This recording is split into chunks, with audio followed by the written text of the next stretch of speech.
Hello and good afternoon.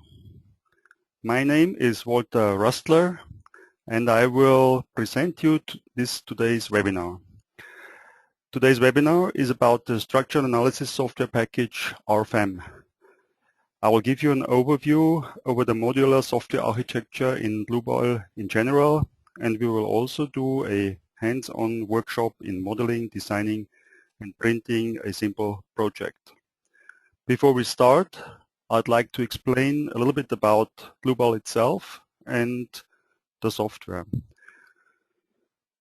The company Dlubal is in the business over 25 years now and is very well known for RSTOP and RFEM, which are the two main programs, structural analysis programs that we provide for engineers working in mechanical and civil engineering.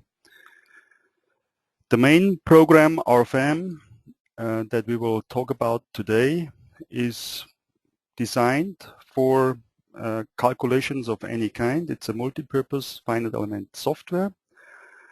It's not only made for civil engineers, but it's also made for steel engineers, construction engineers, mechanical engineers, and it can be used in bridge design or in design of towers like cellular towers, as you see here in the picture, or many customers use it also to do some steel detail designing with the use of surface elements. It's also possible to do glass parts, for example, or timber parts, timber framework. It's not bound to any material, so it's a general finite element program. Our customers come from large scale and small scale companies. The freelance engineer who is just by himself uses it, as well as the big engineering offices with several hundred engineers. We'll use the software worldwide, and it's used in over 50 countries of the world, and our user base continues to grow every day. We are currently, with the version RFEM 5, expanding internationally because it's a even more international version. It comes with 9 languages, and we have added on several design codes so it can be used around the world.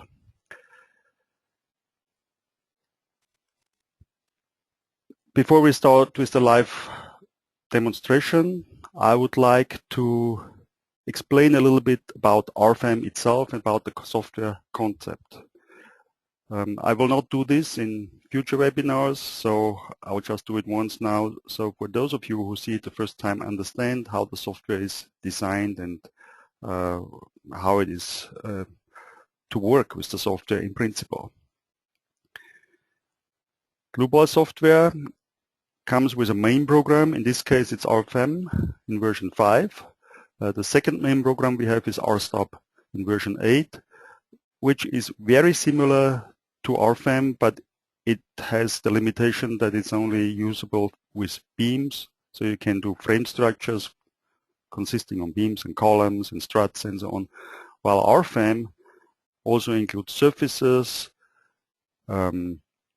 solids and walls, plates and so on. You can analyze with RFEM. The main program is it's the core of the Dlubal software, and it can be equipped with a variety of add-on modules. And the main program allows you to graphically or numerically model any type of structure. It will be enabling you to enter loads and load combinations. You get then, after the analysis, internal forces, deformations, support reactions, and you can do all the printing inside the main program. It is the container of all the add-on modules that then deal with certain specific topics in structural design. you can do a steel design, concrete design, timber design. We have various codes implemented, so you can use it in many regions of this world. We also have powerful dynamic analysis options that allows you to do, for example, a seismic design, or if you have some rotating masses somewhere in a plant or a mechanical engineering problem, you can also run a forced vibration time history analysis, for example. We have connection modules for steel and timber connections. We have a special module for glass design that targets the special issue in glass with laminates, different laminates of glass layers, and also, for example, things like climatic loads, insulated glass design. It's possible there. Then we have a variety of tower design modules that allows you to rapidly create lattice tower structures, including wind loads, including loads, for example, like on mobile antennas, and also we can use it for power line towers that are now redesigned in Germany, for example, due to the renewable energy topic. Another thing are construction stages. If you have multi-story buildings, you might have to apply a stage construction. The history of the building, how it is built and growing towards the sky, plays an important role there, and you can simulate this within the software. Very powerful tools we have in the buckling analysis topic, where we can do a geometrically nonlinear calculation, including an imperfect structure. That means you can, for example, use a buckling mode as an imperfection. You scale it and you run an analysis according to theory second or third order, and then perform a stability test by means of stress analysis. In the North American region, this might be called also direct analysis method. So there is a variety of typically engineering problems we target with each module, and it makes the whole package a very complete integrated software application that is useful for a big variety, a big field of engineering. The advantages of this software concept is that you can build your own package. That means you don't have to get the entire amount of modules. You just pick out what you need and when you need it. It makes you also flexible. If you have the use, maybe not today, but you don't know what's coming up in 5 years, you have most likely an application that you can extend and expand to future projects that you might get on your desk. Nevertheless, everything is integrated. It seamlessly integrates into the main program and takes care that all the data is exchanged while it is entered or changed in the module or in the main program. So when we go to design, we automatically know what type of materials, sections, and so on we have there. When we change something in the design process, we change a section, it can be updated with the main program. And we can use seamlessly, for example, buckling modes in the main program. We can use all the data for the printout report in the main program to compose an entire printout report that includes the full design and the design options that we have. I'd like to summarize. RFEM is the basic container of all the modules. It takes care of generation and creating the models, the load cases, load combinations. It will lead to internal forces deformations, and this is the basis for all the design modules that are additional modules. There are also some modules that take care of generation of structure, or for example moving loads. We can run a train over a bridge, for example. So it creates rapidly input data for RFEM. So it makes your life easier when you model inside RFEM.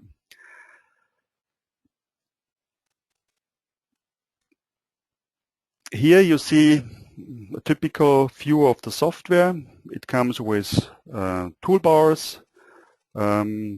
It comes with the navigation tree at the left, and it also comes with a workspace on the right. And what we don't see here is the tables. We will see that later in the program, that allows us to work with like in a spreadsheet type of work. When we deal with RFEM data, we go through the list, the single folders here from the top. We start with model generation, loadings, and analysis. We work our way from top to bottom. It's clearly structured. And then after that, we have the add-on modules, and you might pick the typically problem that you want to take care of from your selection of modules. If you have many modules, you can arrange them in so-called favorites, so you have rapid access to the design modules.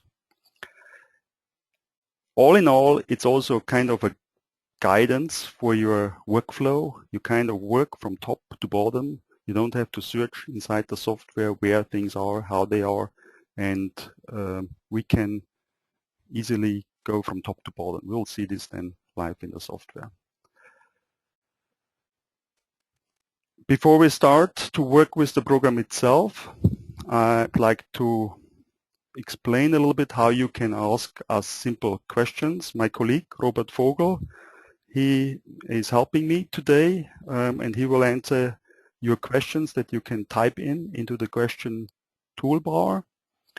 And you just, if your toolbar is hidden, you click on the red button here, and it will show the control panel, and then you can ask your questions here in the question toolbox. And my colleague, which I want to thank for his help, Robert Vogel, he will answer them during the webinar.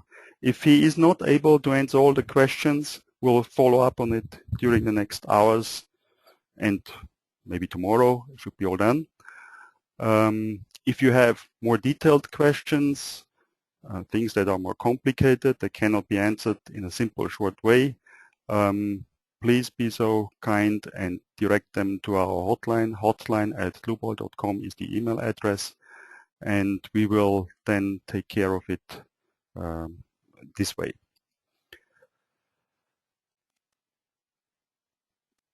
You can also find more information at our Dlubal website, dlubal.com. It contains a lot of helpful things, including manuals, trial versions that you can download.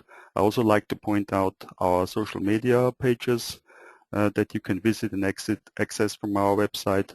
With this, you can follow us, and we post almost every day news about the software, little hints about the software. We'll take a look at this later on. Now, I would like to change to the software and work with the software itself. And I'd like to start a new project.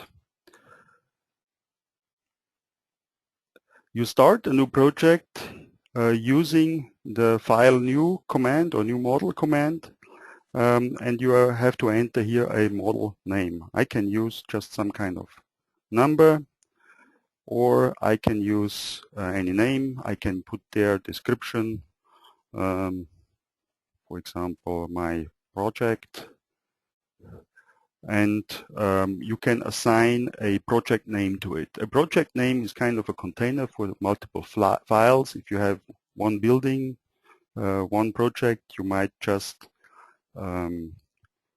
one model, you might just use several models to work in one project. You can kind of collect them inside the project, and the project has a name and a project description again, which will be also shown in the printout documentation. The type of the model that we are using is in this case a 3D model. And here we have already another thing which is important when doing structural analysis. You have to deal with codes. So we can select, if you want to, a code at the beginning of the modeling. And there are various codes inside. Everything you see here is content of the default RFEM basic version. So these combination tools are part of the main program already. In this case, we choose Eurocode. We have here then national annexes that we can choose from. Since I don't know which country you are coming from, or we have many countries, I choose just the standard values from the Eurocode, which I can find under 10, and I can take a look at it and see there's the partial safety factors, there's the combination coefficients, there's consequent classes, and so on. Those factors will be used when we do the combinations.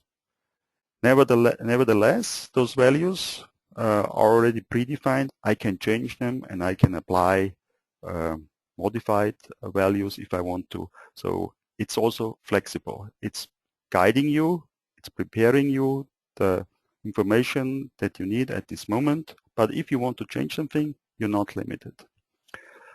Okay, we're using Eurocode and we're creating automatically combinations, load combinations, which will be, we'll see later this type of combinations we have there.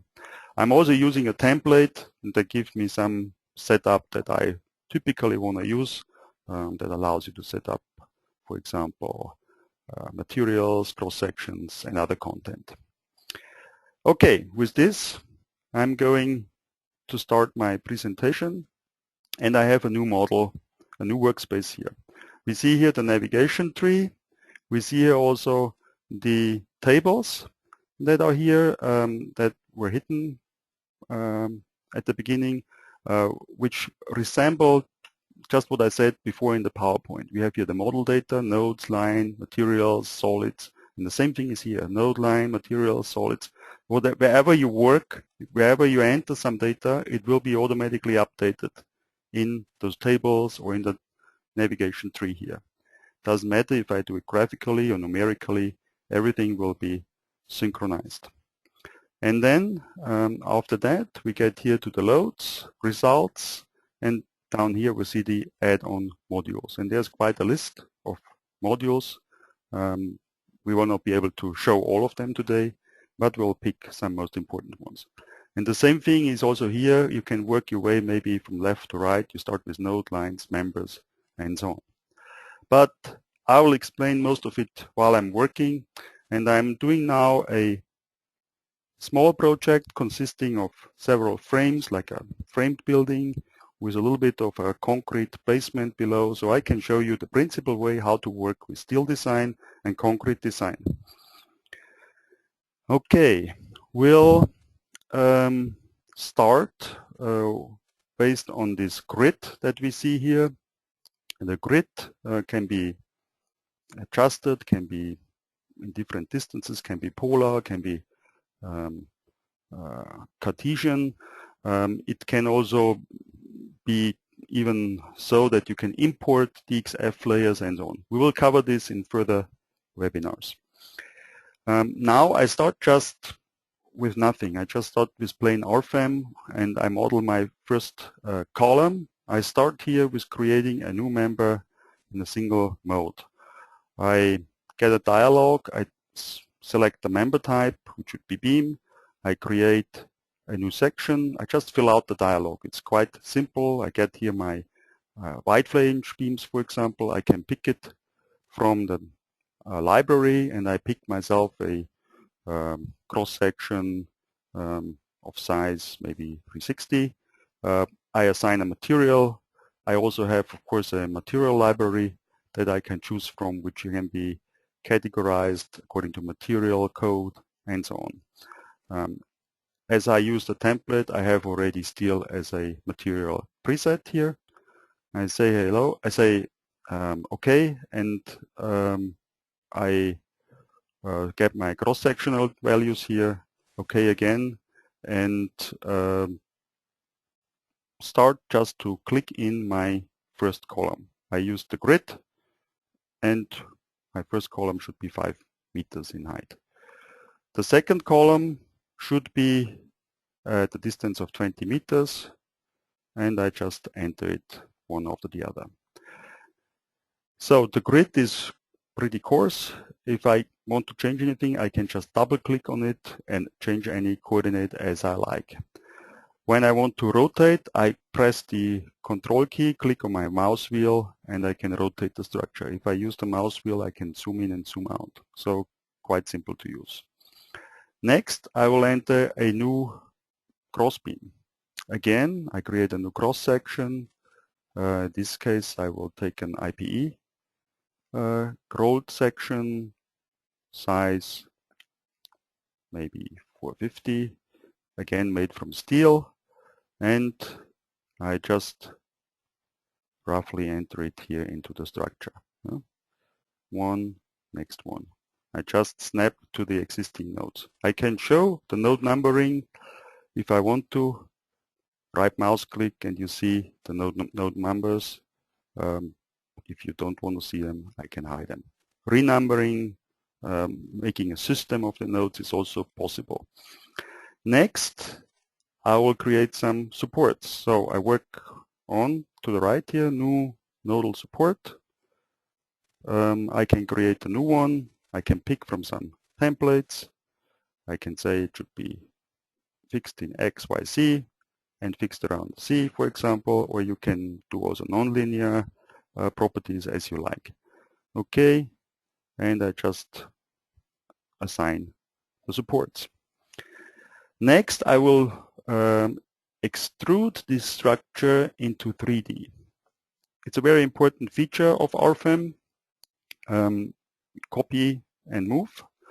The way you work is always that you select something and then you decide what to do with it. So here are some manipulation features like move, mirror, copy, and so on. So I'll move and copy at the same time. That means I create 4 copies in the distance of 6 meters in Y direction. You see the Y direction is here.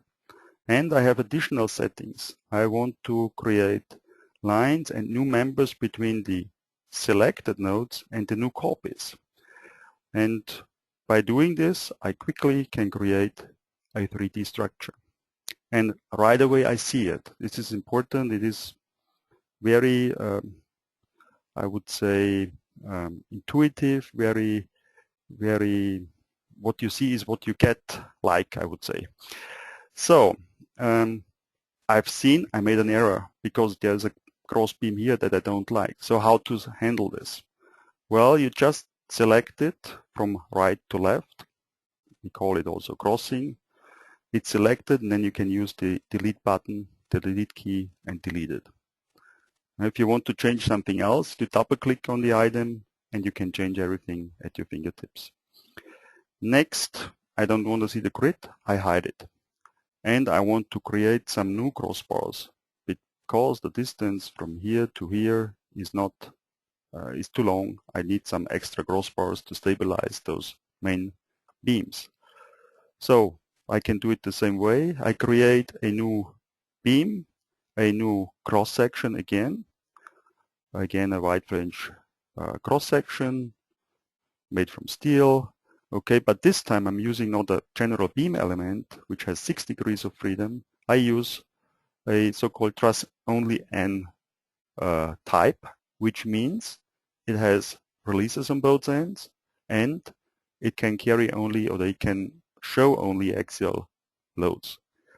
Because it can show only axial loads, it's not allowed to load those type of members with a cross load, like a linear load or so. It can only have an axial load. So this will help us when we apply the loads later, because I have then to decide which beams will carry load and which not. So we remember releases and no cross loads. So, okay. And after that, I can select either a snap point, or I can select I can select even a node, or I can select a snap point. The center of a beam will be found automatically. So I can go from here to here. You see here, I want to have a perpendicular connection. So if I do this, it's all automatically in the same line, in line with the crossbeam. Next, I do it again. If I want to repeat the last step, I just can enter, can press the enter button, and it will do the same thing again. Okay, and I can snap again to my members. You might have noticed that there's no connection, there's no intermediate node.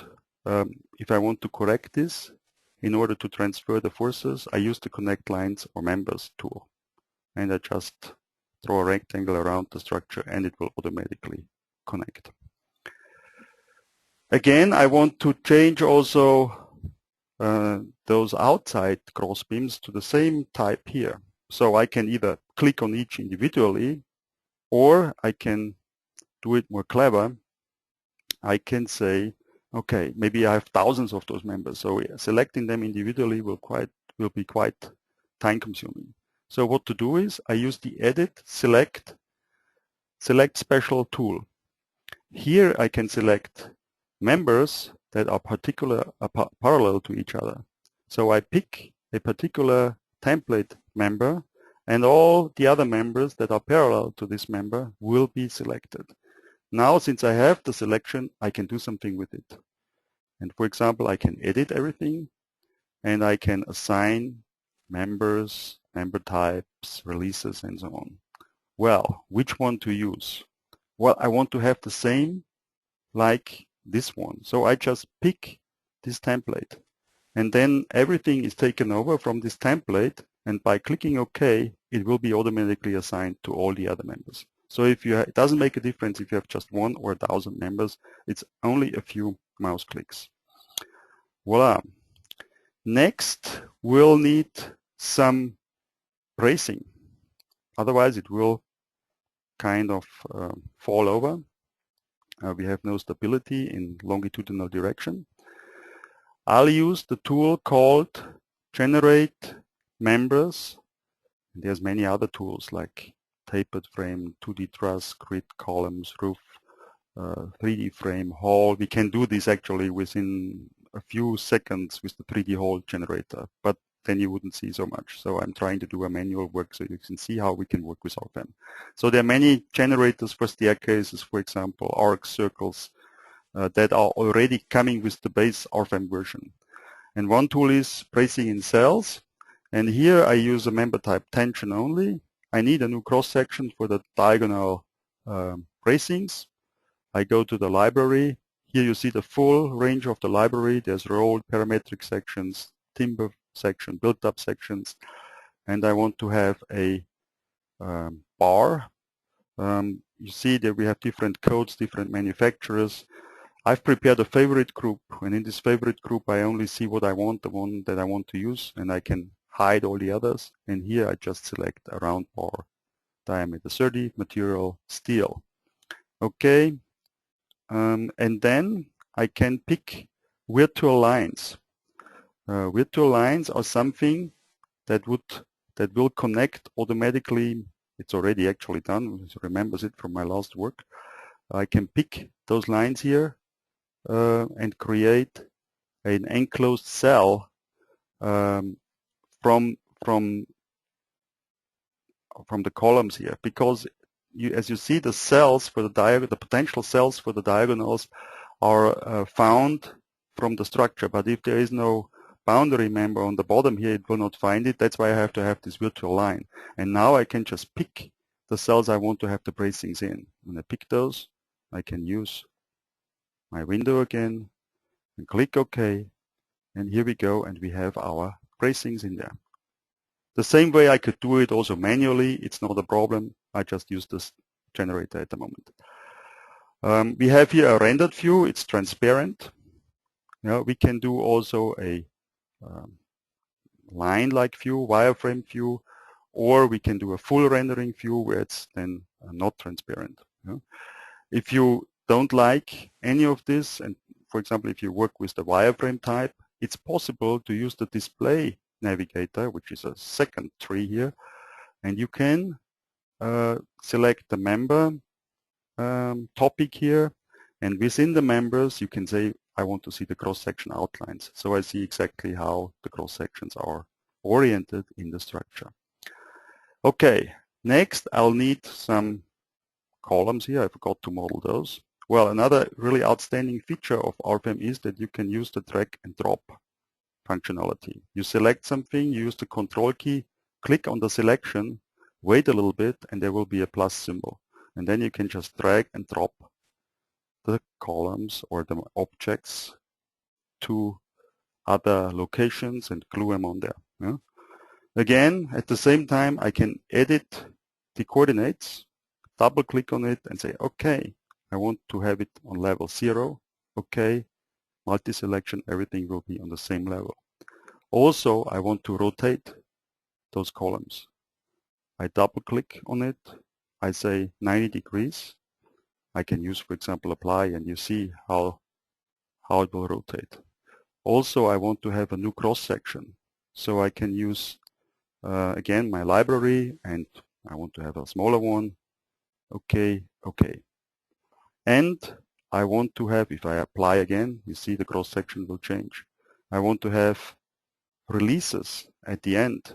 I create a new release. We have here a release condition that we can set. It's releases by default the bending moments about the main axis. You see here axis coordinate system in the image. So you don't have to have your manual at hand. You have everything at your fingertips in the software. And because I don't want to, maybe this building will be extended, and in future I will take out those columns and put another frame here. So I want to have a longitudinal release. Those columns are only temporarily and they are made for wind loads. So I'll release it in UX, local X direction, and at the end. So click OK, OK again, and I'm done now, and you see there is the release symbol. Again, we just drag and drop it over to the other end of the building, and we have everything here. So this is a simple building. Once it gets more complex, you will like those features, drag and drop, and double click even more. Okay, before we start the analysis, and before we keep on with loads, actually, keep on going with loads, I'll put here some concrete basement on part of the structure. I can create here a new rectangular surface. This time I use concrete as my material. I enter the thickness of the plate. It's a standard plate. And I'll draw a rectangle just roughly here in the structure. Yeah? You see here, there's my base plate. Because I have a base plate here, I don't need those supports. Just as simple as that, I select them, delete them with the delete button.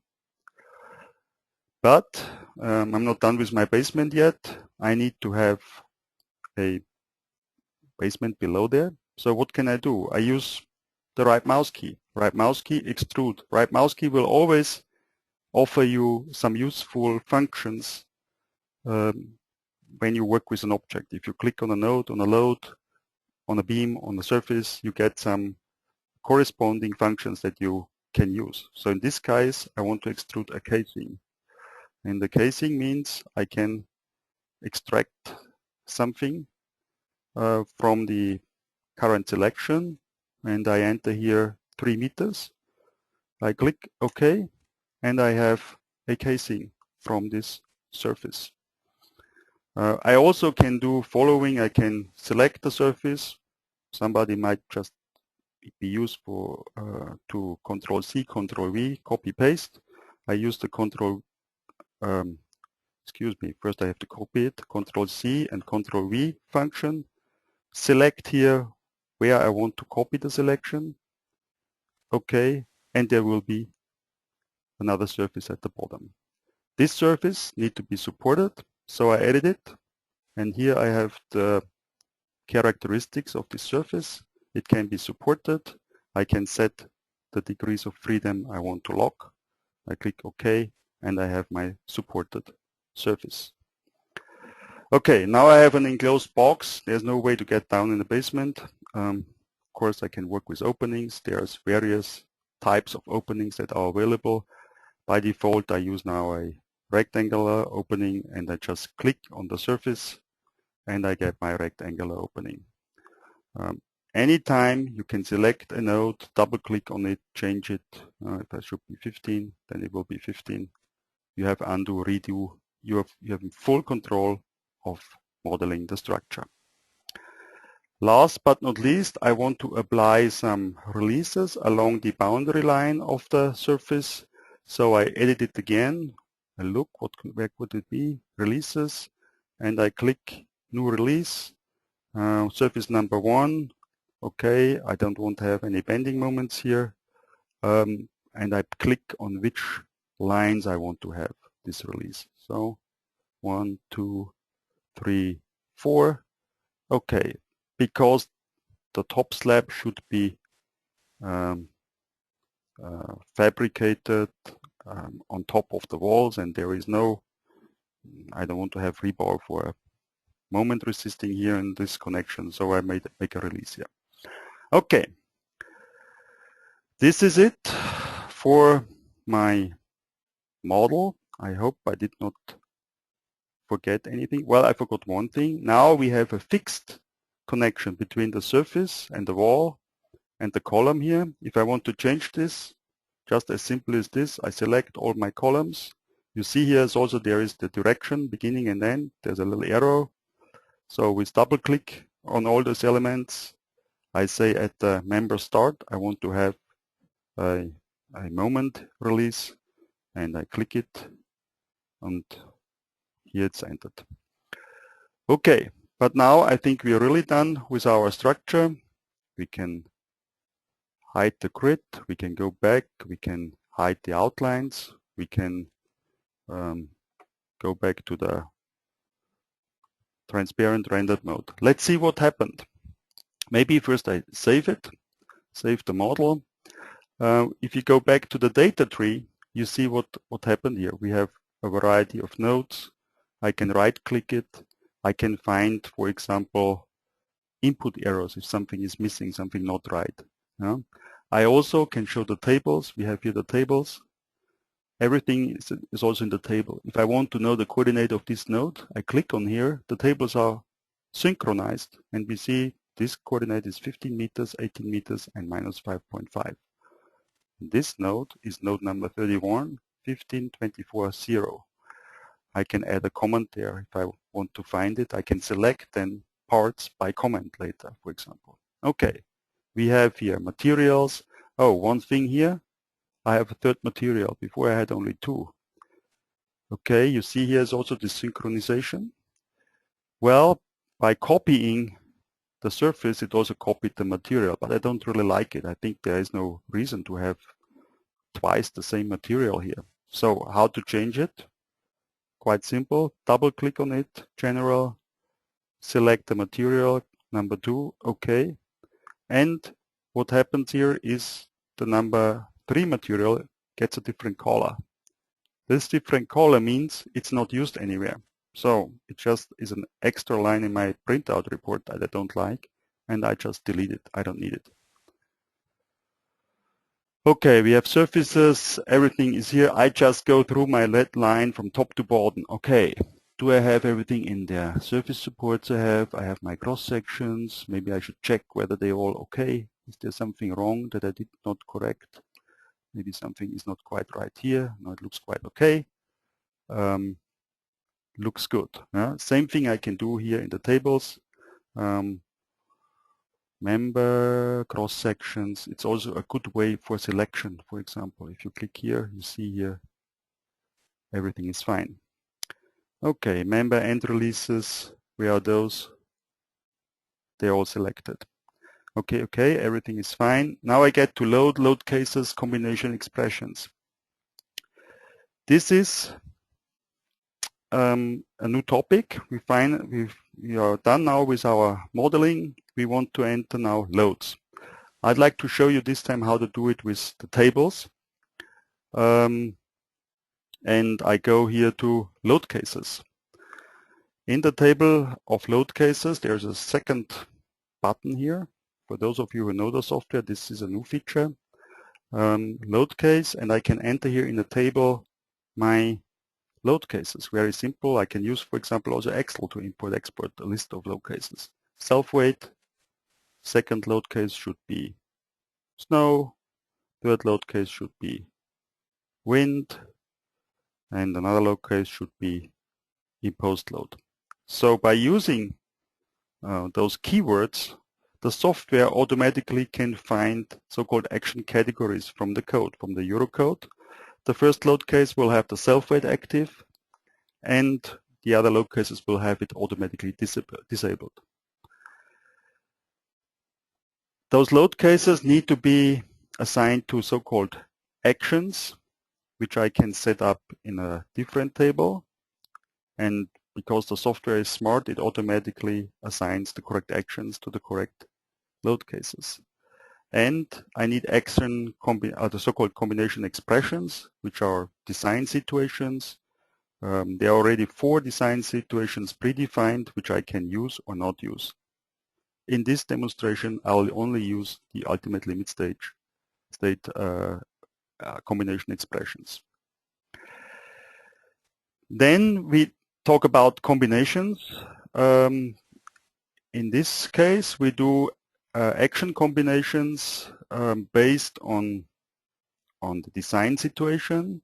So there can be several load cases: wind in one direction, wind in another direction, snow, snow full, snow half, and there could be more load cases into one action in one action actually. And then it's matter how you want to combine them, how you want to apply the safety factors, and action combinations allow us to work better with this situation. Right now, because we have only one load case per action category, it doesn't make a big difference. So don't get confused about it. It's just there. It doesn't do any harm. Load combinations are then the things that we want to use for design, and the load combinations are then using the action criterion or the action categories for determining the safety factors, partial safety factors. And you see here what happens. We have here different combinations. We'll get back to that later. Now I'd like to enter the loads because we have only the combination scheme. I want to work with loads now. Okay. We have here load case 1 that I set to active, and now I want to enter a self-weight load.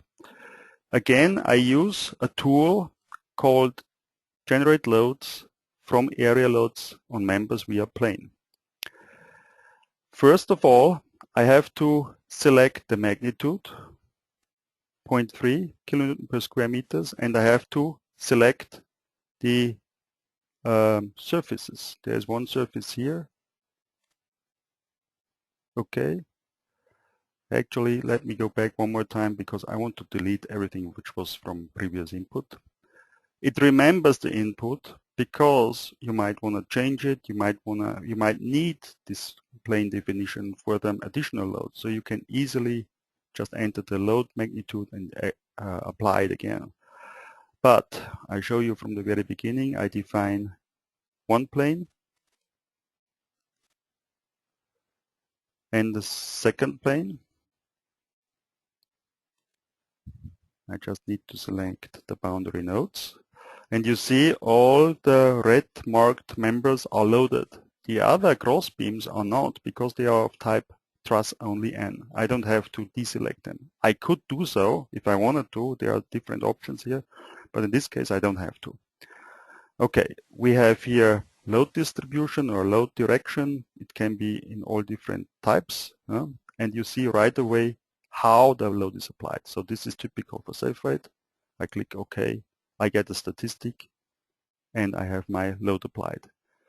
If I want to know which load exactly goes on which beam, I can show a more detailed view of it and show the linear loads which are created from this area load. You can do this with if you click on the load, you can get here display separately, and then you see this. Okay, self-weight. I need another self-weight load on my slab here. So it's a surface load. First load case is done. Second load case is snow. Well, I go a little bit faster now because it's quite similar.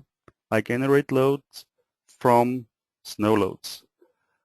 For a dual pitch roof, I use the Eurocode. I use the definition of the roof itself. This time I have to enter the entire roof. Okay, I'll create the load in load case 2, and it will tell me from the code, from the level of the structure, it will tell me which area load I have, and it will apply it automatically again on the members. Next load case is the wind load. Tools, generate loads from wind loads for walls and roof. I forgot to point out at the snow load that we have Eurocodes and other codes in here. It's similar to the snow loads, and I use the national annex again from Europe. I can pick the wind zone here. There's an explanation here, and the terrain category, set it to 3, for example. I need the structure height, and I can then select the base geometry. 1, 2, 3, 4. And I can select also the roof geometry, and you see here the explaining picture again with the designations here. So if you don't have the manual at hand, you still will be able to work with it. I click here, next node, one more node. It will go to load case 3, wind, and I click OK. In the background you see also the areas, the wind areas, F, A, B, and so on, as they are in the code. So it automatically knows that there are larger forces at the corners, and it knows from the angle of the roof if it's uplifting or compression loads, and you get also a statistic about the pressure coefficients. Everything is done automatically in this structure. And the best thing is if you change anything, if you change the inclination of the roof, if you add a member, everything will be updated because it remembers the origin of the load where it comes from. Okay. And last load case is again a surface load, and it's a simple surface load, 5 kN per square meters. We have also different types of loads, linear and X, and so on. So there is not only this surface bound load, but also other loads that you can use. Okay. I think we are done with the model itself and the loads, and now we can look at our combinations one more time. So we generated now with those settings 13 combinations, and I have now load case 1. Actually, if I go back to the load cases, self-weight, snow, wind, and imposed load. When I look at those loads, I see that the snow load and the wind load are not acting on this slab at all. So if I want to do design only for the slab, I don't have to deal with combinations of wind and imposed loads or snow and imposed loads. So I'd like to point out how I can change this behavior in the software. So I can reduce the number of calculations if I use here exclusive or inclusive load cases. I click on it and say OK, and I want to edit it, and then I can say which load cases I don't want to combine with each other. So I can use load case number 4 should not be combined with load case number 2 and 3. So when I do this and I recalculate my load combinations, I get only 6 load combinations instead of 13 before. And now I see my combinations. There's load case 1 and 4, but there's never 2 and 3 with at the same time with load case 4. So this helps you to control the number of load cases and to exclude things that you don't want to have. So everything here is now added in this tree: actions, combination expressions, and so on. Result combination is something I didn't point out yet. This is a combination that includes all load combinations, and it's what you would maybe also call an envelope of results. So it will include the maximum and the minimum values of all load combinations. We'll take a look at it also later. Okay, now I can run the analysis. Maybe I start with one combination first. I disable the loads and start the analysis. When I run it, it will create the mesh and try to solve it. And there is an error, there's an instability. Well, there is one thing, it shows you where it appears and in which direction, in direction X, so something is wrong. Well, I know what's wrong here, but I'd like to point out some things. We have here the calculation parameters. And in the calculation parameters, we have reactivation of failing members. When we have tension-only members and we have vertical loads and which are symmetric, it can happen that after the first iteration, both verticals get compression, and in the second iteration, they are taken out of the stiffness matrix. So we don't have any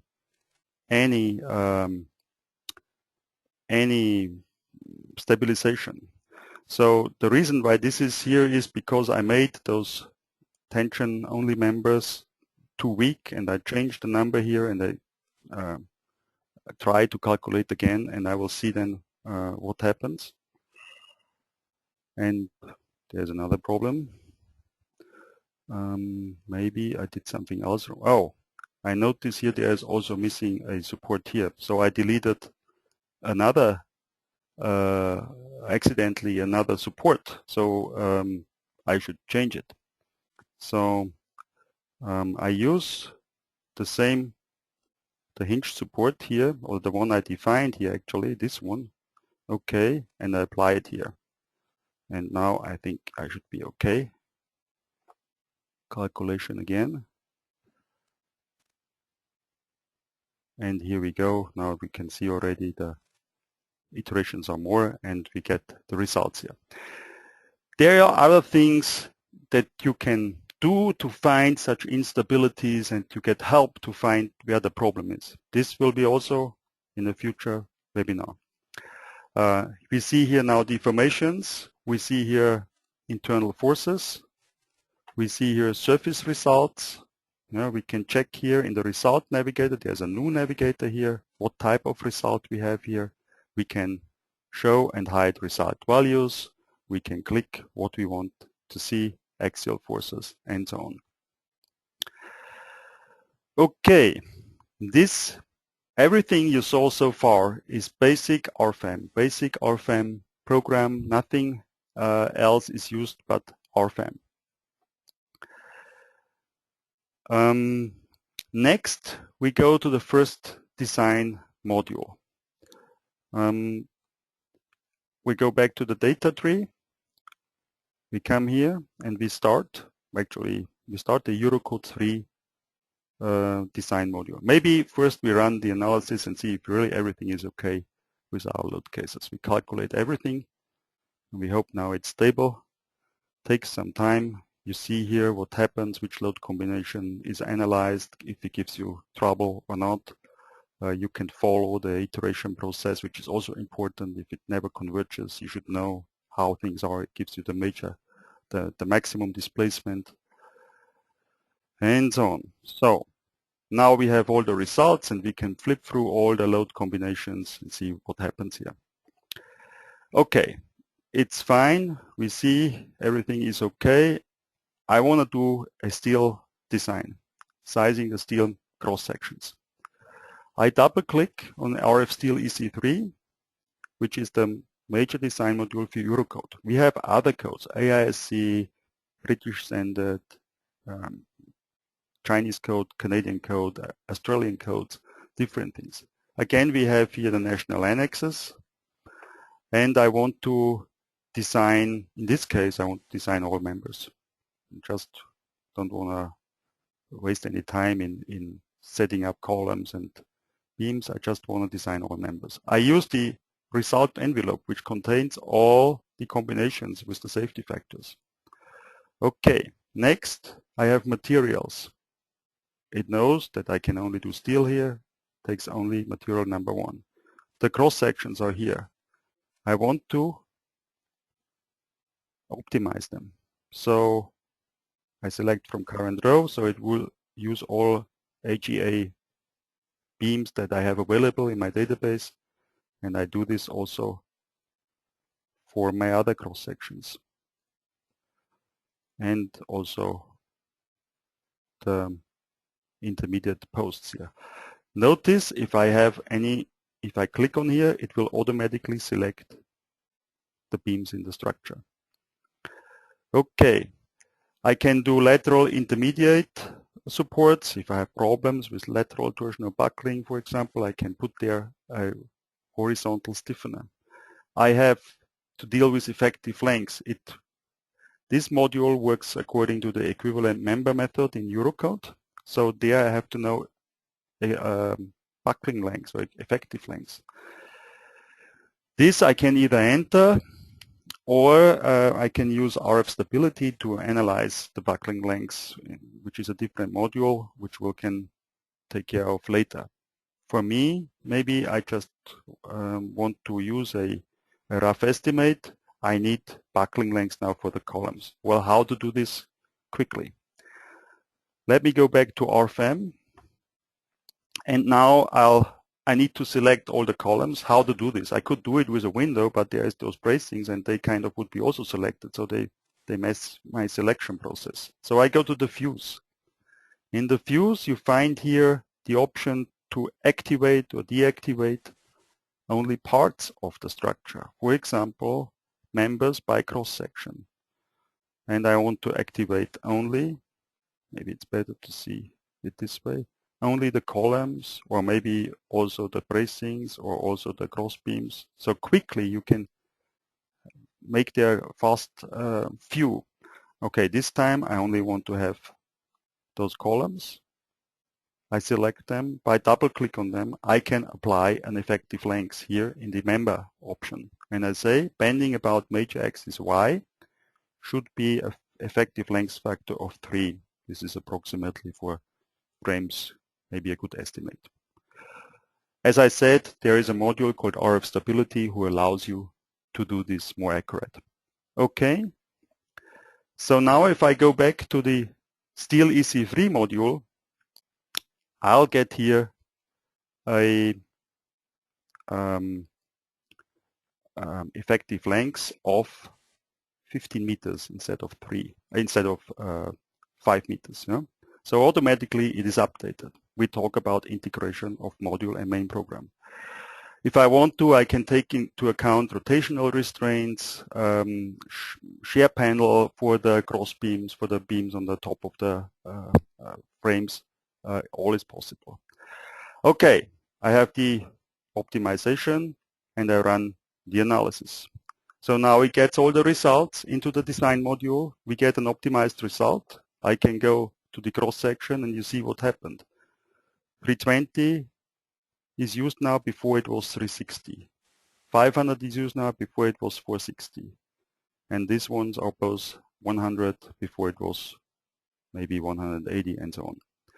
Okay, we see here also design by load case, design by cross sections. We have all the design details always below at your fingertips. So if you want to, if you don't know Eurocode, you go here, you open Eurocode, you go to chapter 6.2 and you see what happens here. You see exactly all intermediate values, you can check it. You don't get a black box result.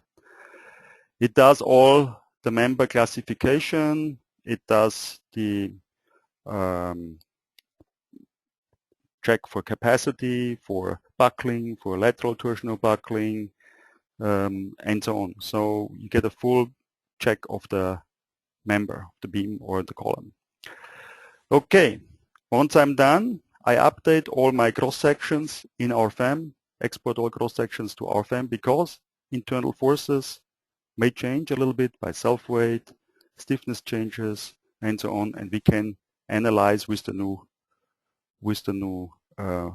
cross sections the structure, and I can go back. Actually, I can right away select here the steel case, RF steel EC3 case, run the analysis, and it will automatically get the results it needs and do the analysis again. And then I get the graphical representation of the results. Takes some time because we changed the cross section, we changed the stiffness, so we have to update the results. Okay, let me go back to my initial view, show everything I want to do in the wireframe display. And here we get, maybe I want to see only all the members, members by material, steel. And then this other is disabled. But I don't want to see it at all, so I hide it completely. So now I have a graphical view. We have 88% utilization ratio, and I can now go back and show here display maybe a little. I want to see some color, so I go here into the results, members without diagram. Something like this would be good for the printout report. This graphic I want to print. I print it with a full page into the printout report, and I want to see it right away. Afterwards, it opens a new printout report. I'll choose from a template I've created before where I did certain selections of what I have in there, and I click on OK. So it will open a new printout report for me and build the chapters at the left. Follows the same rule, model, nodes, lines, materials. We get a nice graphical preview of the results, and we have here my graphic that I wanted to print. So we can look at it quickly. If you want to, you can navigate to a certain chapter. You see it, you can go in, you can zoom in, and you can read, check your printout report. It also comes with an export option to 3D PDF. Sorry, not yet to 3D PDF, to export to a plain 2D PDF. 3D is something we are talking about now. Maybe we have this in future. It comes also with different languages.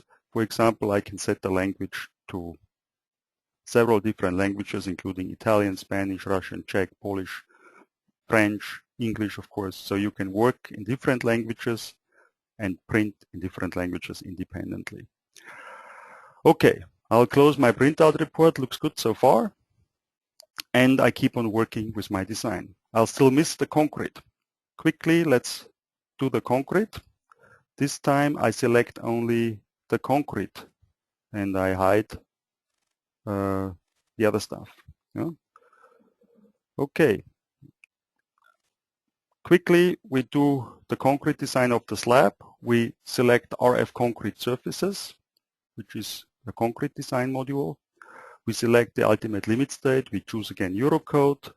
We go through to the materials. This time we have surfaces and reinforcement. So it's quite same way. You click yourself through the tables, fill out the tables. I don't want to design all the surfaces. I only want to design one surface, which is the slab. Okay. I can check the cover. Maybe I want to do it according to code and to exposure class x2, x3, xt3. Okay. The cover will be automatically entered here. I can put there a basic provided reinforcement if I wanted to. Okay, that's enough for me. I run the analysis and I get the required reinforcement. I can check it again. I can go through point by point and see all the intermediate, most important intermediate values. I can go in the graphic and show the graphics of RF concrete surfaces, and I see here a new result tree, one direction, the other direction, the bottom direction, and so on. It's quite a lot of reinforcement. I think I need to change something in the structure. Well, let's put another intermediate wall in here. How to do it? Quite simple. I select the line, drag and drop it over here. It will delete the results. I move and copy. This time only one copy from here to here. And this time I check, I don't want to have members, but I want to have a surface, the same as the other one. Okay, okay. And I have a new wall in my basement. I also want to have a release. I click on the line where I want to have the release. Okay, and what type of release I want. Okay, okay. Here we go. And we run the analysis, calculate all, everything will be updated. So this time not only the load cases of RFEM will be analyzed, but also the additional modules. We are almost done with the webinar. I'll have to do a little bit printing yet, and then I think we've seen quite a bit of what RFEM and the modules can do. Okay, here we have the updated reinforcement. We can take a look at it. Now it's smaller values. Of course, we can have top reinforcement. We can also we can show the numbering. Maybe you want to hide some smaller values. What you can do, right mouse click, and then you can apply a filter. You can say, okay, I only want to see values that are larger than 2 until infinity. Okay, and then the number of bubbles will be reduced. I can also hide individual ones. Okay, this is a nice picture. I might want to print it. How to do it? Well, let's show only surfaces by material again. And I want to go, I look from top. Okay. And this view I want to print in my printout report. So I print to print out report. Show printout report on OK. I disable. This is 100%. And I want to have a mass print. That means I want to show not only this results, but also the top reinforcements in the other direction and the bottom reinforcement. So I get a total of 4 graphics of the actual view of the current concrete case. Okay, okay. So it takes some time and it dumps it in my printout report. The same thing I will do with the other results, but this time I show my members, isometric view, and I want to have self-weight, but I want to have a different result representation. I want to have two-colored representation, two-colored, nicely. Maybe I want to have bending moments. Okay, this looks quite okay. But this view I want to have for all of my load cases, for all my combinations, and for all other forces. So how to do this? I print the graphic. I again use the mass print. I go to the option mass print. I say, okay, please show me also the loads. Maybe not. Generate loads. Okay, let's do it. Of not all load cases, but only of the basic load cases. The combinations are too complicated. I don't want to see them. Actual view. Okay. And by the results, I want to see results. I want to have member results. I want to have axial force, shear force, torsion. There's not a lot. I leave it out. And bending moments in both directions, but this time for all load cases in the actual view. Okay, and I want to see this. Each picture should be on 50% of a page. All right, we do this, print it, and dump it all in the printout report. And then we take a look at the printout report. Now it creates, I don't know how many graphics, because there's 6 load combinations times 6, 36 graphics for the minimum, plus the loads. Everything will be done automatically in the printout report. Okay, here we have in the navigation tree, it belongs to RFEM, printout reports. I can open it, double click on it, and we'll see what happens. So it loads the printout report, and I want to see now my nice graphics and export them to a PDF. So each time you open it, it will update all the pictures. So that means when you change something in the structure, it will also update the pictures. So once you have printed the pictures, they will always be up to date, unless you freeze them, which is also possible. At the time you open it, it will take some time to create all those images. Okay, it builds the result tree now. You see here cover, which is this one, which has a nice preview of the structure. You can enter your project client information and so on. You have the structure, same thing like in RFEM. And here we see all the graphics, which are done automatically. If I click on one, it will go there and it will show me the graphic for this view. We have here axial forces, and then we have bending moments, and then bending moments in the other direction. There's no bending moments. What is it? Y in this case, in this load case, there's nothing, and so on. So you see a nice preview of all the results. Same thing is with the concrete results, with the rebars. So we go down there, it updates the rebars. Where are they? Show me. Let's go down all the way to the end. There should be, oh, this was the result combination, I'm sorry. Here we have the rebars. Let's click here. And here we see the picture that we printed from the rebars. Also, you can view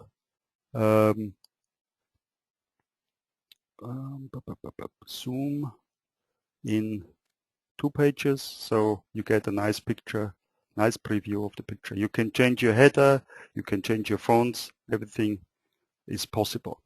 Once you're done with your printout report, it now has 68 pages. We can export it to a PDF. Print one. Okay. Save it.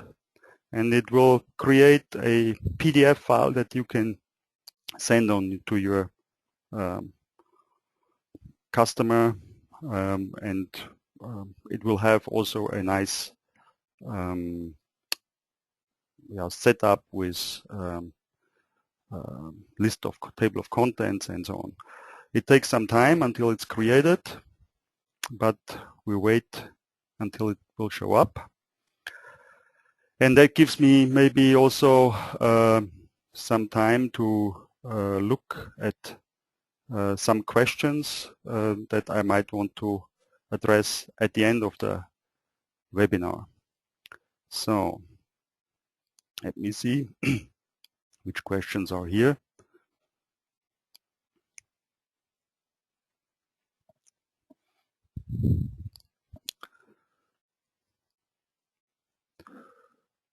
Okay.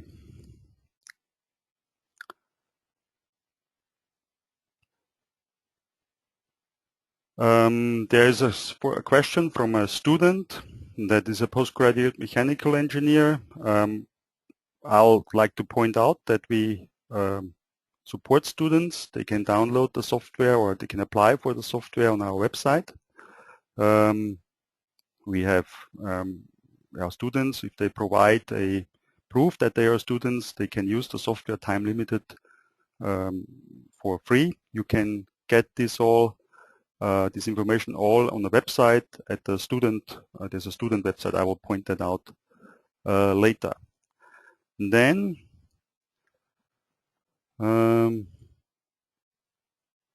as a question, what CAD import capabilities are available? I'll have to show this. Let me see, it's still exporting. Later we have Revit, we have Tekla, we have AutoCAD, of course, that you can export things, wireframe model, we can export import things, we can use the DSDV interface, we can use a variety of other programs like Cratech Advance. Then we have also options to export rebars, for example, to Nemetschek and to Autodesk structural detailing and so on. Okay, now you see here the preview of the exported PDF. Here you see also the list of the topics. Yeah, you can also click here quickly and navigate to your pictures. So it's all a nice setup of your PDF, and it comes with the table of contents, of course, at the beginning, as we've seen it previous in the printout report in RFEM. Okay, I'll close this now, and I close again also the printout report. That was the wrong button, I'm sorry. I need to close the printout report. Exit, I want to save it. And I'll show you quickly, because there was a question about export, how to export this structure, for example, to Autodesk, or not to Autodesk, but to Tekla, for example. I have a Tekla model open, Tekla structures 19, and I can export this model, exactly this, to Tekla directly. File, export, and you see here DSDV, Bentley, Tekla, Intergraph, Advanced Steel, all the options are there, Excel are there.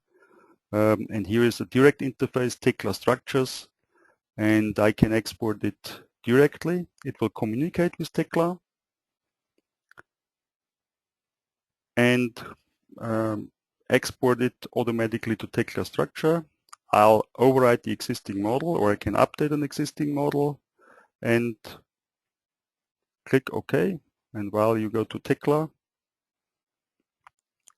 the model should be showing up pretty soon. Where is it? Oh, okay. Here we are. And here we have the Tekla model from what we've done in RFEM. This is also, we've done this webinar before, a long time ago in the previous version, but there will be a newer version, a newer webinar coming up also dealing with Tekla and Revit and other interfaces. Okay, let me check out what other questions are there. Most of them are already answered by Robert, but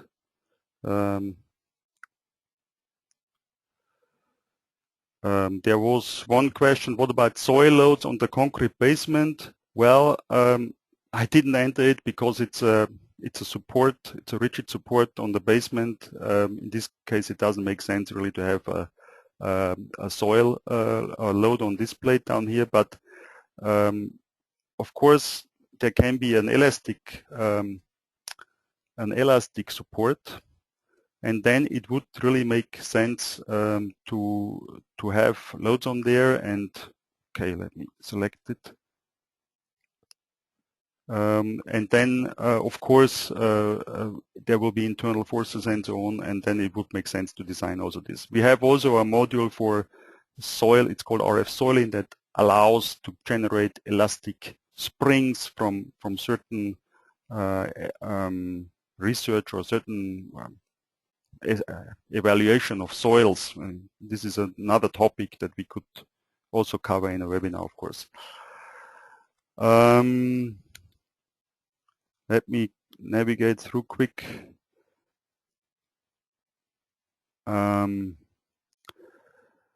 There was question, is it possible to apply wind loads only in a profile areas without cladding? Well, we can apply wind loads on typical structures automatically. If there is the load tool, tools, generate loads, wind loads, from wind loads. And okay, hang on. Where are we? Tools, generate loads from wind loads. Here we go. Dual pitch or vertical with roof. Here, those typical buildings are possible. These are the automatically options that we have. If you have different buildings, different types of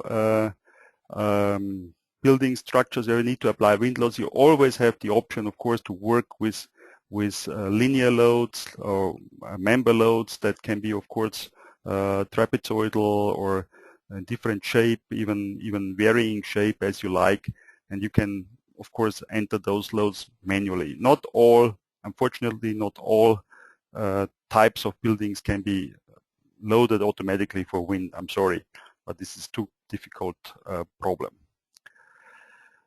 Okay.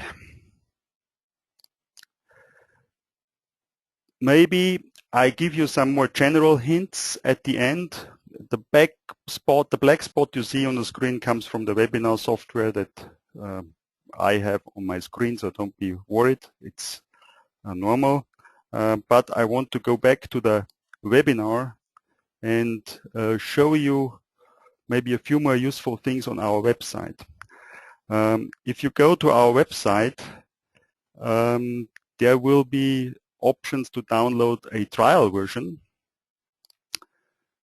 and you find this here in the download sections, download, and you can download a 30-day trial version of RFEM, which you find here, 64 or 32-bit. Once you have downloaded it, please make sure you go to this website, Help for Beginners, that gets you started. If you go here, you find here introductory examples. You find here links to webinars. You find here a tutorial of RFEM 5, which are PDFs that navigates through problems step by step. It's an ideal way to learn the software. You find here manuals. Please visit this page to get started. If you have any problem, if you get stuck with anything, if you have problems installing it for whatever reason, please drop us an email at hotline@dlubal.com. We'll get you started. Then also a nice thing is, there was a question from a student and colleges. Go here, colleges and students. You can read here how our how we deal with student licenses, and you can ask for your student license here. You just need to send us the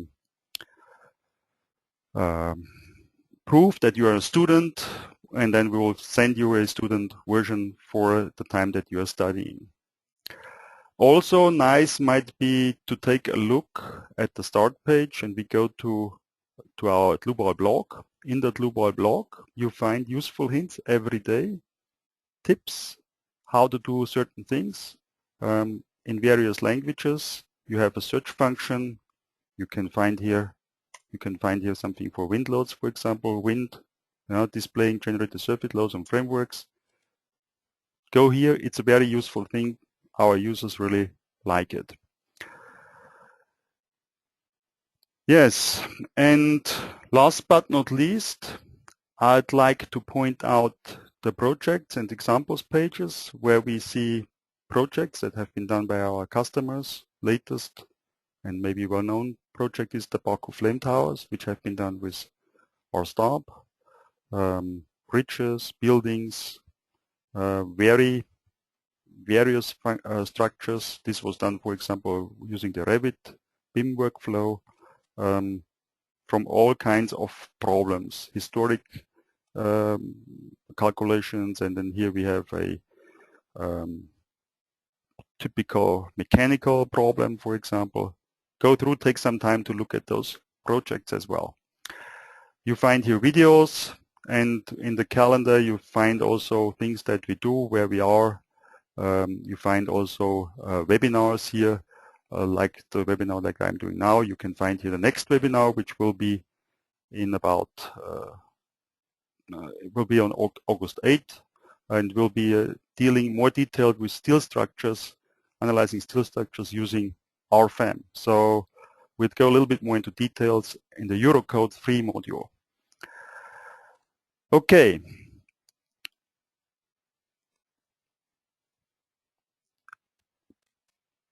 This information I just gave you about the structural analysis of steel structure using RFEM and August 8th. You register at the same website, dlubal.com.